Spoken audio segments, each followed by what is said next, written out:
Now we're going to move on to our keynote presentation by Dr. Davida Schiff entitled Caring for the Opioid-Exposed Mother-Infant Dyad Across the Perinatal Continuum. It's really my pleasure to welcome Dr. Davida Schiff virtually to this forum.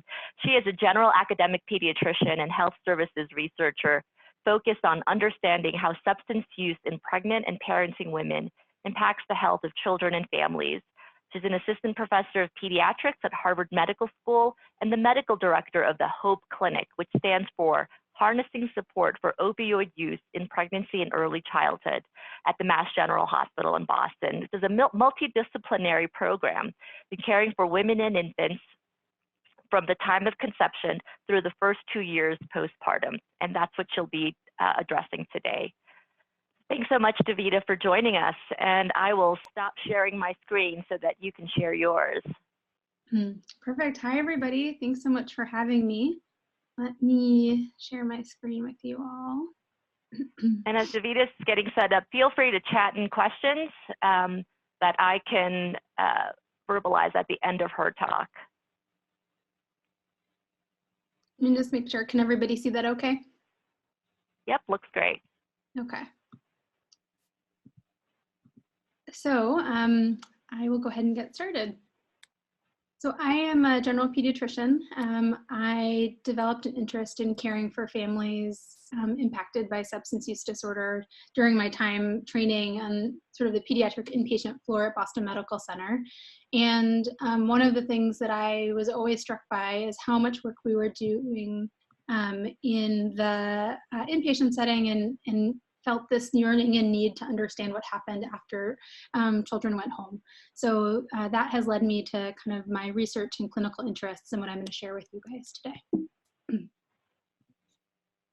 So over the course of the next half hour or so, I'd like to highlight the importance of a continuum of care for women and families across the perinatal period, to describe our efforts to develop a multidisciplinary clinic that is designed to co-locate care for families impacted by substance use. And then just briefly at the end, and I'm eager as well to think about what you guys are learning as Colorado sort of leads the way with reopening, think about new opportunities and challenges in the setting of the coronavirus pandemic. It felt like it would be a missed opportunity to not bring this up. So I'll start with this. This is a quote from our peer recovery coach at MGH, and I think has really framed our understanding of thinking about perinatal substance use. And she said poignantly that the truth is getting through pregnancy is the easiest part. And some of the data that we've worked on has actually shown that as well. So this is a graph using data from the Massachusetts Department of Public Health's database that looks at opioid overdose rates among pregnant and postpartum women with opioid use disorder in Massachusetts. And as you can see, during pregnancy, the rate of opioid overdose, although it's a rare event, does decline as you progress further and get closer to delivery. But that what we also found is that after delivery, those rates increase significantly. And this has been seen across several pregnancy-associated death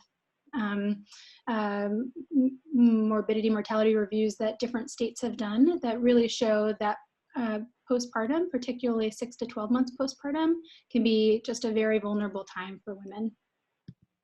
What we did in this study is we actually subsetted those overdose rates by whether women had evidence of receiving medication for opioid use disorder with either methadone or buprenorphine during the month that the overdose happened. And you can see overall, there really was a protective effect if women who were on medication for opioid use disorder had much lower rates. And I think some of the kind of wide confidence intervals and non-statistically significant findings towards the later postpartum period is just due to small numbers, but I think it also speaks to the fact that we need to do a better job understanding what's really happening in that later postpartum year. So we have spent a lot of time kind of in my own state's perinatal quality collaborative, and I think across the country, really focusing around this period around birth and optimizing the in-hospital experience, which is critically important. But what I want to really think about with all of you today is how we broaden that focus to have the best birth outcomes and then the best childhood and maternal outcomes, and thinking about broadening that focus through the entire perinatal period. So this is a figure that Stephen Patrick, who's a colleague at Vanderbilt and has done a lot of the epidemiology around thinking about neonatal opioid withdrawal syndrome, had published in the American Journal of Public Health. And I would add one key piece, which is I think that there is this extra bucket of the unique needs of women postpartum that we need to make sure that we continue to keep in our sort of spectrum of the perinatal continuum. And then as we're broadening the focus, and I think you all in Colorado are kind of absolutely keeping this in mind with thinking about other substance exposures, particularly marijuana exposure, while we have spent a lot of time thinking about opioid exposure and with the unique withdrawal syndrome that we see, the sort of population of children that are exposed to in utero substances that are our legal substances, including tobacco, alcohol, and now marijuana, are much greater. So now let me shift gears and tell you a little bit about what we've tried to do over the past 2 years in the Hope Clinic at MGH. So we came up with the desire to develop a program that had 5 core components. The first is that we wanted to develop a multidisciplinary co-located care model that would integrate care not just for mom and child, but also for her partner. That care would be longitudinal, and it would continue and from the begin with conception and then continue until the child's 2nd or 3rd birthday. We were committed for that to be low barrier access to treatment, meaning people could come in and wherever they are in their recovery and receive care, and that care be trauma informed and welcoming. Probably similar to many of your institutions, there are a lot of care models to provide perinatal services for families impacted by substance use disorder. In our hospital, they existed in these different silos across the Department of Obstetrics, Addiction, Psych, Mental Health, Newborn Medicine, and then Pediatric and Internal Medicine and Primary Care. And what we found when we tried to develop this care model is that all of these different departments were really not communicating with each other all that much. And really there was very little integration across each discipline. So what we came up with is what happens if we bring all of the clinical services to the patient at the same time. So we provide a prenatal model that is shared between a high-risk maternal fetal medicine specialist and a midwife, a family medicine trained addiction physician, a perinatal psychiatrist, a social worker, pediatrician, and a peer recovery coach, who I'll talk more about in a second. Our peer supports exist outside of our HOPE clinical sessions, which occur 3 sessions a week or 2 days a week. So we provide clinical care all days on Wednesdays and then a half day on Fridays.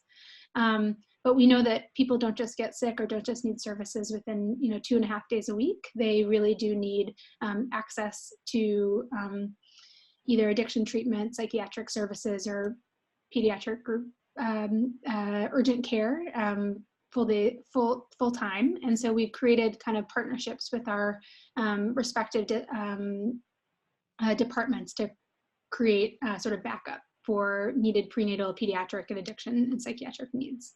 One thing that has been hugely helpful for us to do the care that we want, so we can see baby and do a well child visit for baby, and if mom needs sort of an intensive hour of therapy, we actually have a backup childcare center physically on our hospital campus, which we actually can use both for patients as well as staff. And we've used that when needed to support moms in getting their needs met when they come in for their children.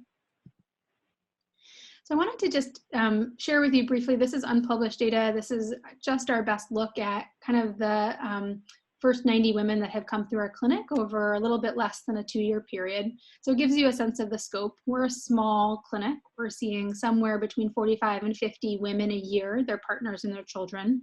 So we've seen a total of about 150 dyads or triads. And I know that many practices are seeing much larger volumes, but this is what we've started with. The mean age of the women that we're caring for is 31.3 years.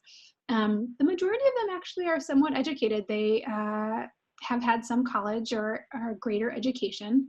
In our state, the majority of women impacted by opioid use disorder are white, non-Hispanic, and we're seeing that in the demographics of the patients that we're caring for.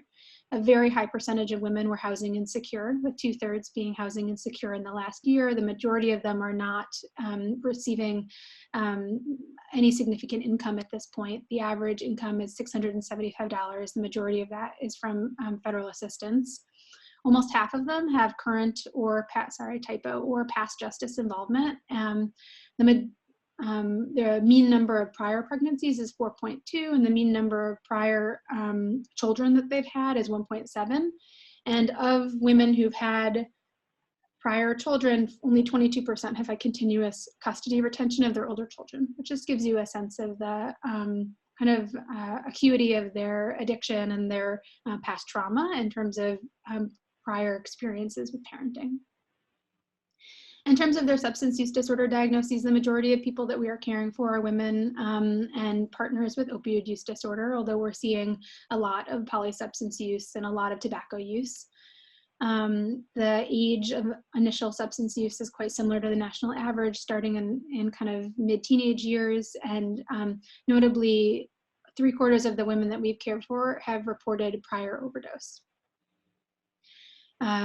More than half have had a family history of substance use disorder, and a high number of women have had medical complications as a result of their substance use disorder. So the more than half of women have a history of or untreated hepatitis C, and almost 15% have a history of endocarditis. In terms of psychiatric diagnoses, we are seeing a very high amount of psychiatric comorbidity. Almost everybody has either depression, anxiety, PTSD, or bipolar disorder. More than half have had a prior psych hospitalization, and more than 1/3 have had a prior suicide attempt. And I tell you all of those somewhat depressing statistics to just kind of frame to you, I think, the co-occurring mental health and sort of medical complications of the high-risk families that we're caring for that I imagine are not dissimilar from those that you're caring for. Our very, very early engagement outcomes is that 83% of the women that we have cared for received medication for opioid use disorder at time of delivery. We, at time of discharge from the birth hospitalization, almost 82% of women are discharged with their infant in parental custody. So I think this is a slide that I've stolen from Mishka Turplin, who many of you know as an obstetrician and addiction physician, who's talked a lot about how addiction and the reproductive life course sort of intersect, and how pregnancy can be a sort of very unique moment for engaging women in treatment. And I think that that's been kind of a premise of what our clinic has attempted to do, that we think of pregnancy as an opportunity to support the building blocks of their recovery. That's a beep of a fire alarm in my house, which I really hope that my toddlers are not like burning down our house, but we'll find out. So if it goes off again, I hope I won't have to pause. We try to lay the foundation for motivation skills and the support network that's needed to support women after delivery during that prenatal period. And we think that those key pieces are a longitudinal care team, building trusting relationships, ongoing peer coaching, linking to community organizations, parenting training, and relapse prevention skills, and then really addressing the material needs that women have. I mentioned this before, but I do think that our peer recovery coach is the glue of our clinic. She has lived experience, and she is actively parenting in early recovery. She has a wealth of knowledge about the treatment system. She has spent time kind of navigating these steps herself, and can be in both the inpatient, outpatient, and community setting. And she provides high touch contact for patients who are in crisis, and we rely on her for absolutely everything. And I think most importantly, she provides kind of unbiased, non-judgmental, level-headed support that our women and families rely on. And she's able to work in concert with the rest of the recovery coach program at MGH. So there's a number of unique opportunities and challenges that I think once our dyads are sent home that we've realized we need to address. First off, and I think this is true both with Eat, Sleep, and Console, but it's really true across the board. So I practice in a hospital that has not yet transitioned to Eat, Sleep, and Console. And we see once babies are discharged, kind of ongoing withdrawal symptoms in the first couple weeks to sometimes months postpartum. So we do see increased tone, feeding difficulties, and fussiness that can persist. Eating challenges early on, particularly with excessive weight loss, which I think is probably due in some sense to the increased metabolic demand due to withdrawal, but also because these are often small for gestational age and sometimes low birth weight babies. We do see lots of increased skin breakdown in the diaper area, and I think the universal complaint that I see amongst my family is that their babies are gassy, and that's just sort of this catch-all term for what I think is sort of a more like hyperactive state that we are seeing amongst these babies in the first few months. Later, we know that risk of hepatitis C exposure needs to be addressed, and that there's risk of developmental delays, and there can be ocular comorbidities that we provide screening for. And then I think the postpartum period is unique because women are uniquely vulnerable. In our state and across the country, we think that there is a loss of access to specialized services designed for caring for pregnant women. So we know that both insurance as well as some of the special programs can often end at 6 to 8 weeks postpartum. We see high rates of postpartum depression and other anxiety disorders among women with substance use. There's just an extreme amount of shame and stigma that women feel watching their infants experience symptoms of neonatal opioid withdrawal. So even when they've done everything we've asked and they're on treatment and they're stable in their recovery, that experience is very challenging, all on top of the stresses of having a new baby. And then there's significant heartbreak that happens if they're separated from that baby at delivery.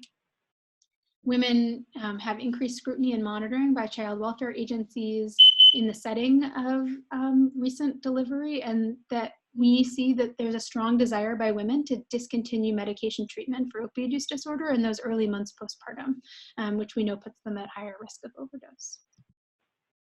So how do we support families during this time? Our attempt is to really hone in that relapse is an expected part of recovery, but that acknowledge that when children are involved, actually everything's a bit trickier.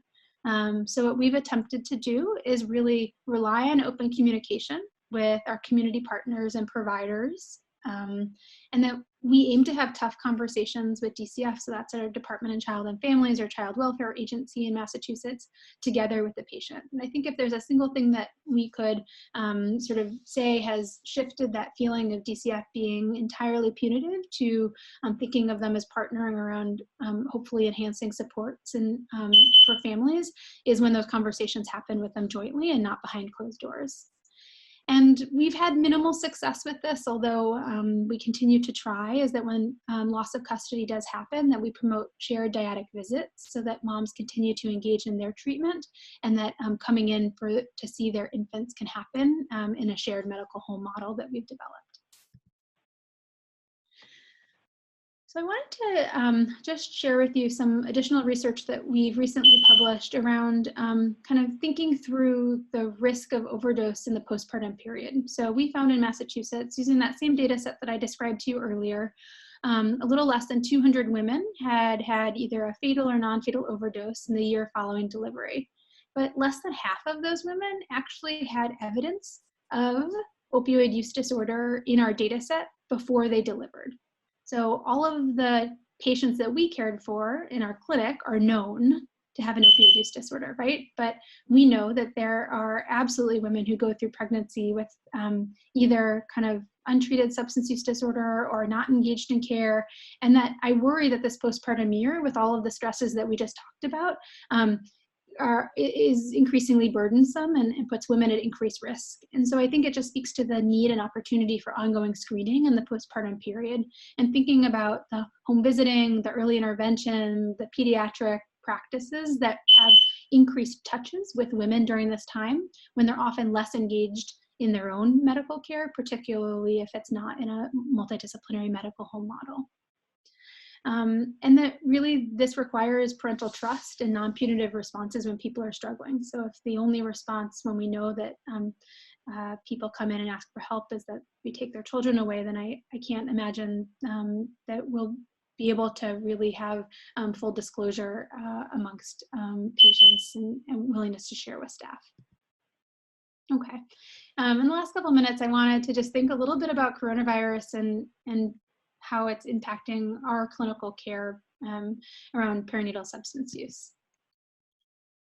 So it really feels like our model has been entirely upended in the last 2 months. And so just thinking through what we had hoped to do, we had hoped to provide kind of frequent visits, often weekly until stable, across multiple disciplines, often using a shared visit model where we would pull in the addiction physician would meet with the pediatrician and a social worker together. The perinatal psychiatrist would have a shared visit with the social worker, and the peer recovery coach would come in. And those kind of multiple high-touch visits was the kind of cornerstone of our model. Toxicology testing would happen when any prescribed substance was a controlled substance was prescribed, that we would have short scripts to return people to encourage people to return to their visits for medications for opioid use disorder, whether that's buprenorphine or an injectable buprenorphine called Sublocade or Vivitrol, that we would really use peer coaching groups and a lot of what we would call waiting room peer support. So much of our clinical model actually rested on the fact that we existed in a very tight space. So like the idea of 6 feet apart wouldn't exist. People were mostly 6 inches apart, and shared conversations around the struggles and opportunities of parenting and early recovery would come out in the waiting room. And that our providers would really meet frequently to discuss challenging clinical interactions and concerns throughout the clinic day. And now during coronavirus, we've got only essential visits. Our OB visits are now separate from our pediatrics and addiction services. Most things are switched to telehealth, as they are for all of you. And that our patients now receive many calls from different providers all day long, and they're increasingly tired of it. They don't actually want to talk to us for 4 hours a day. And so that model that we had relied on of having 4 or 5 different touches in a short, controlled in-person visit is not working for us with telehealth. Toxicology testing is now happening only at essential visits, and the ramifications for what that means for either supporting women to build a recovery, a portfolio of recovery in terms of documenting their sobriety, and that their medication scripts for opioid use disorder are much longer, so month-long scripts for anybody on buprenorphine and methadone take-home. So there's really much less, many fewer eyes on our families. I think particularly in thinking about the early postpartum period, when we know that there are challenges around increased risk of sedation for moms as their kind of metabolism changes postpartum. If they're getting a 2-week take home from methadone and nobody's actually seeing them, or they're at higher risk for kind of being sleepy during key caretaking moments. We know that our patients are feeling increasingly isolated, and our providers are also now working in isolation. So how do we now think about what is the correct model for our clinic and sort of shared integrated clinical models moving forward? And I think right now I have more questions for you than answers.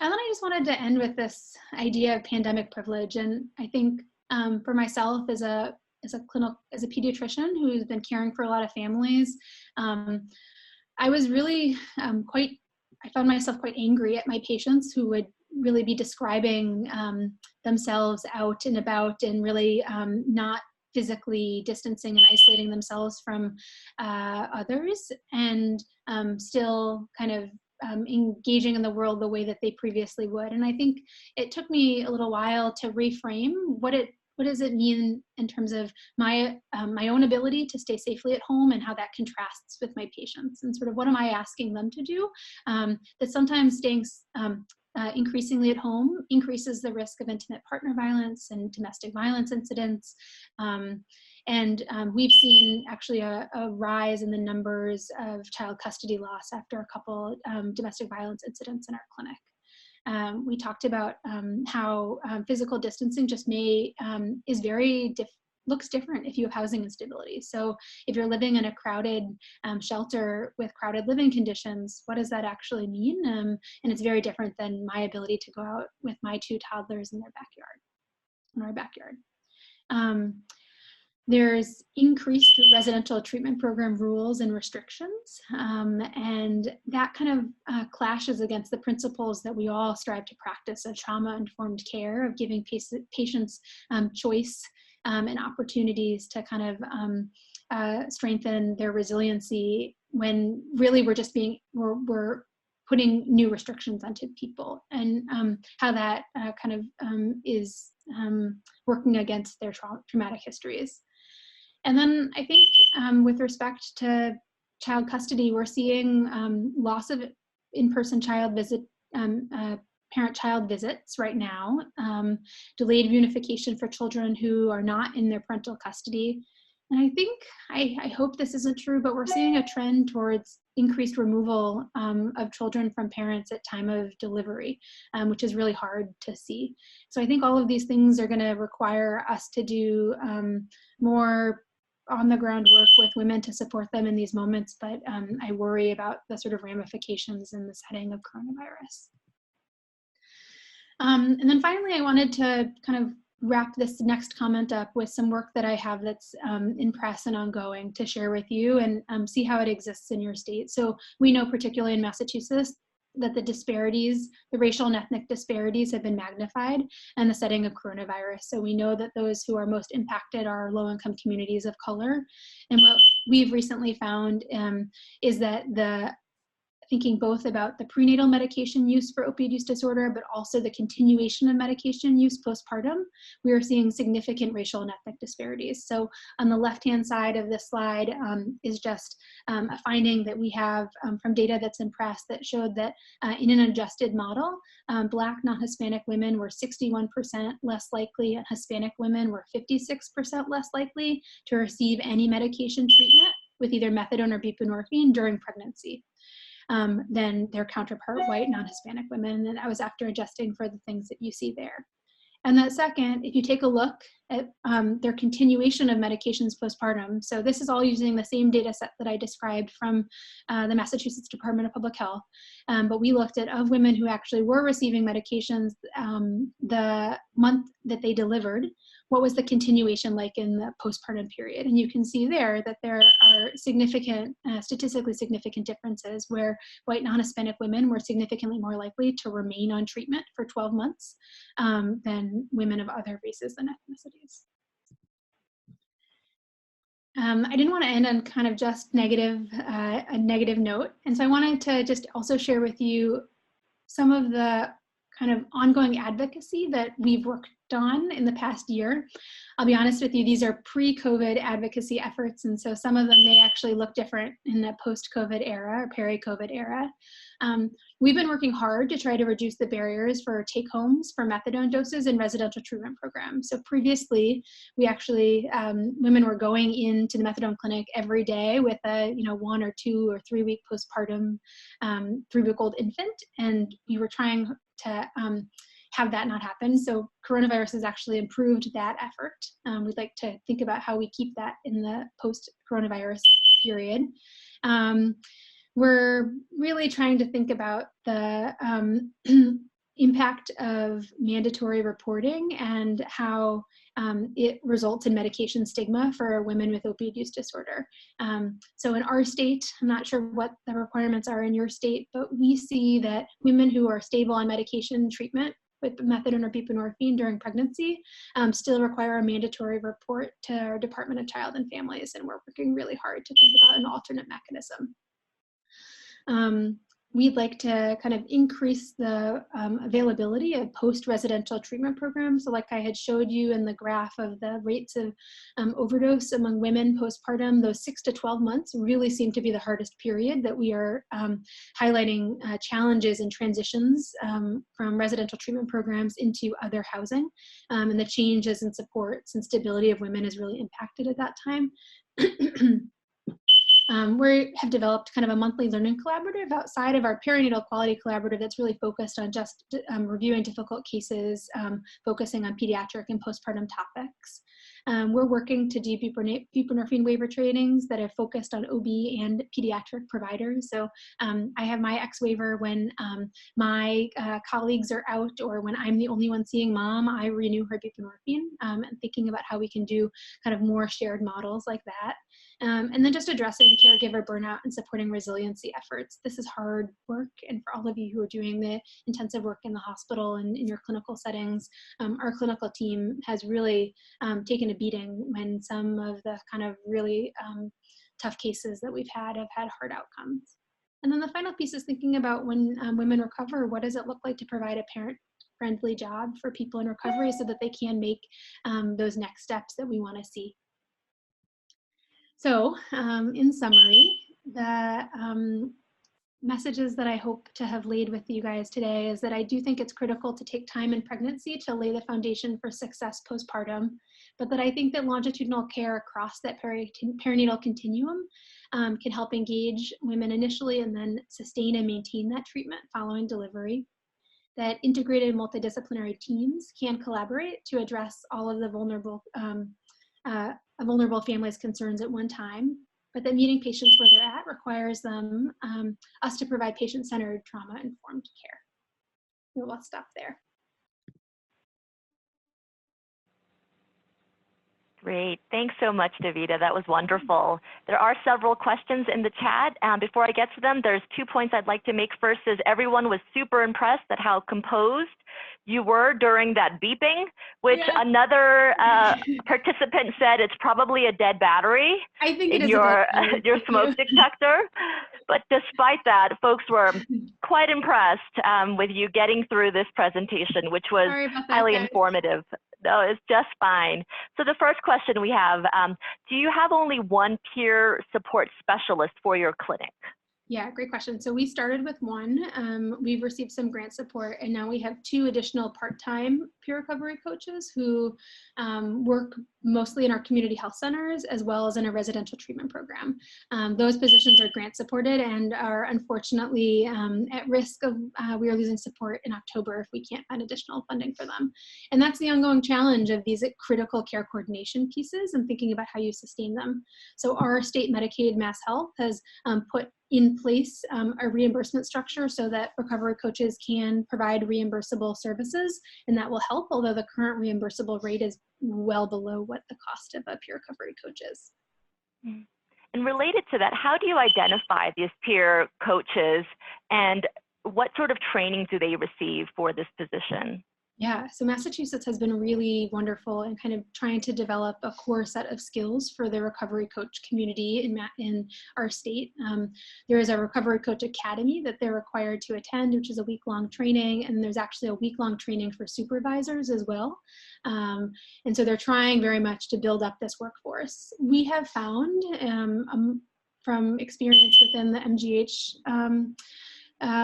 peer recovery program that 2 years of recovery is really kind of needed to ensure that people are stable enough in their own recovery to take on the very difficult work of supporting other people through their recovery, although that's not a hard and fast rule.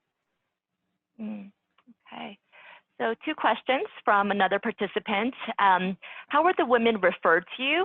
And also under non-COVID times, what's the follow-up rate for multiple visits and then especially follow-up after delivery? Yeah, so we, I don't think I have it at the end of this presentation. We have multiple referrals. Often people come in either referred from our obstetric colleagues at the main campus or from the community health centers that are affiliated with MGH. We are increasingly seeing referrals from methadone clinic as well as the residential treatment programs And we see women who come in crisis into the emergency room and are cared for by our addiction consult team, or walk into our low barrier addiction treatment program called the Bridge Clinic. During those moments of crisis, they learn that they're pregnant and then they're referred to us. What we've actually found is that, in some clinical models that I've seen, all women with a history or any substance use disorder are cared for in a dedicated clinic that provides prenatal care for those women through the duration of their pregnancy. For women who are more stable in their recovery, who become pregnant and are on medication treatment and have a separate addiction treatment provider and have a desire to see a particular obstetrician, those women are best served in those respective practices where they have longitudinal relationships with, not coming to our clinic. So our hospital has kind of multiple different pathways where women are seen, but that's how they've come to us. Susan, remind me the second part of that question. I'm sorry. The follow-up rate for having multiple visits, and then especially after birth, after delivery. Yeah, those are numbers that we are still crunching to be able to give you the real specifics. We see most women get their care with us. So one of the things that I think we are really proud of is that women choose to bring their babies to get their care in our clinic, and that we see them and they continue to stay with us. We have had loss of parental custody following hospital discharge, and those are really heartbreaking moments. And our biggest aim is to continue to engage parents in care when that happens, and we've been successful in some cases and not successful in others. But I hope in the future, in the next 6 months, to be able to have more concrete numbers for you. I was wondering how communication between your clinic happens with the birth hospital providers, and then how the birth hospitalization course is then communicated back to you all. What we're struggling with in our state is that, as you highlighted, we're quite siloed, and therefore getting this critical information of what occurred in the prenatal period to the birth hospital providers continues to be a challenge.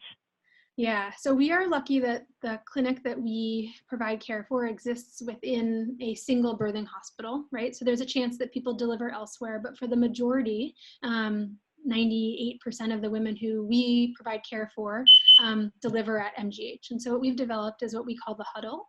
So this is a monthly risk rounds for upcoming deliveries. And we bring together our inpatient champions from nursing, pediatrics, obstetrics, neonatology, case management, social work, and child protection. Recently we've actually added our home visiting nursing program into that mix as well, to really let them know about the deliveries that are upcoming, so that they can prepare, and we can prepare for kind of how we counsel families around any changing policies that they need to know about, particularly around COVID, how we can think through challenges that may come up with partners who may or may not cause different difficulties in the inpatient setting, and then think through the kind of reporting and mandated filing to child welfare. So we found that this time, it's time intensive. It requires an hour of multiple staff people across the hospital, but that it is really helpful, so that everybody feels like there's no surprises, and that we then provide information kind of back to them about how women are doing after they've been a couple months out. We also, from a kind of quality improvement standpoint, use this time as an opportunity to think about, and we took this from the Illinois Perinatal Quality Collaborative, a missed opportunities form. I'm not sure if any of your hospitals do this, but we actually go through all the metrics that we're trying to hit from a sort of QI standpoint, and we see how we did, and we use it as an opportunity to think through places where we could have done better. Great. And then one last question, I think that was it from the chat. Last question is, we also here are trying to expand waiver training, and it's been difficult to engage providers who live outside of the addiction realm. And I noticed on your slide that you had obstetricians and pediatricians identified for your waiver trainings. And I was wondering if you could share with us your experience related to that and how you were able to engage these providers. Yeah, so Alistair Bell and a colleague at MGH have really done an incredible job about thinking about in the emergency department setting getting emergency physicians waivered. And he's actually taught me a few core principles that I think are applicable to kind of your outreach as well. He said, and what he's taught me is that you need to have a core champion. So you need to have identified one person who sort of is like the person that's going to volunteer to be sort of the first to sign up, the first to kind of like rally people, the first to say that, you know, this is a good idea. And you ideally want that to be actually like someone who kind of is higher up in leadership. If you can get a couple people who kind of have a higher profile to really say that this is important, you'll actually see it trickle down. And then the second piece is how can you actually offer any incentives for busy physicians or advanced practice providers. So at our hospital, they put in some proposals to actually get grant funds to get CMEs and stipends for people to actually do the 4-hour waiver training. I mean, it's sort of silly. Like everybody spends so much, but everybody's very busy. So I'm not negating the busyness, but how you really just incentivize people to take those 4 hours. And then after you actually get the X waiver, how do you then use it? So one of the things that we are hoping to do is really sort of utilizing the ECHO model in Massachusetts that was started in New Mexico, and utilizing that in Massachusetts, and thinking about like pediatric and family practice practices across the state. How can we use that to help people who've been newly trained to feel comfortable with then using that X waiver that they have? Yeah, great question. Thank you so much, Davida. This was amazing, incredibly helpful for all of us as we move forward in trying to develop a model of co-location of care for mothers, infants, and families. Thank you guys for including me. I'm so sorry for the beeping. I'm going to mute, but I'm going to listen to the rest of you guys for a bit. Thank you so much. Bye. Great. Thank you.